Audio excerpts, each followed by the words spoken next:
Think about the skill you could spend years learning. You probably have a set way of doing it. If you like to draw, you know which part of a portrait you prefer to start first. If you play sport, you probably decided long ago which position on the pitch best suits with your talent. Your experience have made you much more set in your ways than you once were. As a beginner, on the other hand, has none of these preconceptions. A beginner is more willing to try things out, even if it might fail. A beginner will start with whichever part of somebody's portrait tickles their fancy, and the beginner is happy to start off playing anywhere on the field, even if it might make a fool of themselves. They are more willing to make mistakes, and these mistakes are precisely what needed to learn. When we try to see the world with a fresh perspective, this is Power, page 65. We can maintain this learning process long after it would usually stop.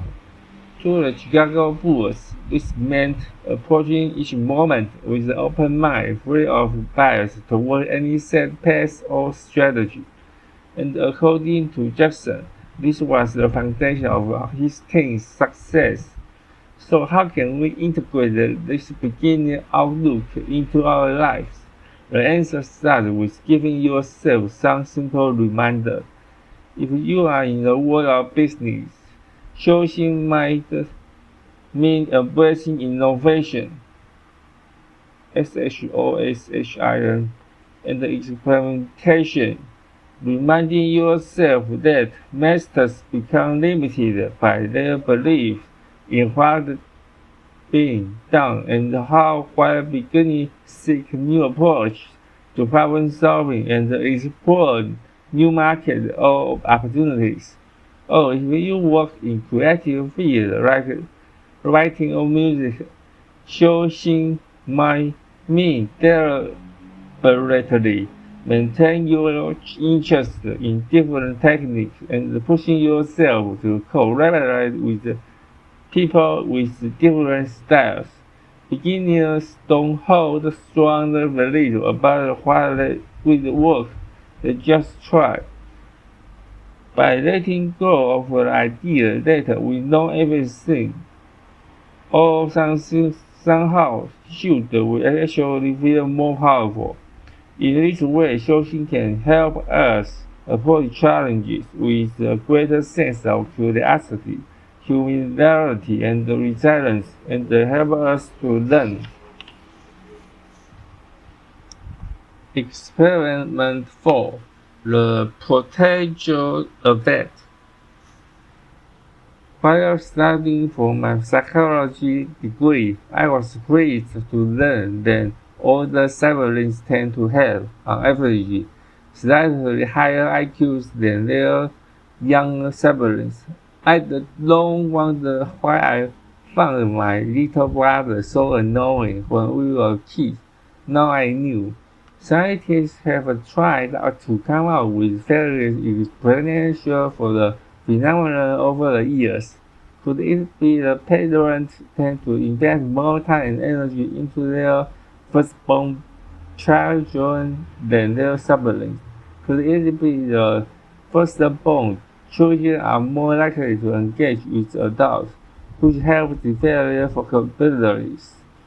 Or could it be that parents are more likely to have higher expectations from their first child than from any subsequent children, which nudges firstborns to try harder in schools? The jury is still out, but one interesting explanation stems from a study carried out by researchers in the Stanford School of Education in 2009. The researchers brought 62 eighth graders into a biology class, where they were randomly assigned to one or two groups. The first group was told to study and learn materials as they normally would, with the goal of performing well on tests at the end of class.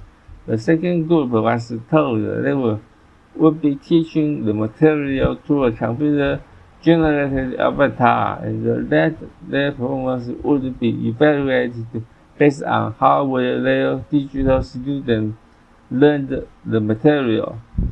At the end of the class, both groups took the same test to assess their mastery of the material.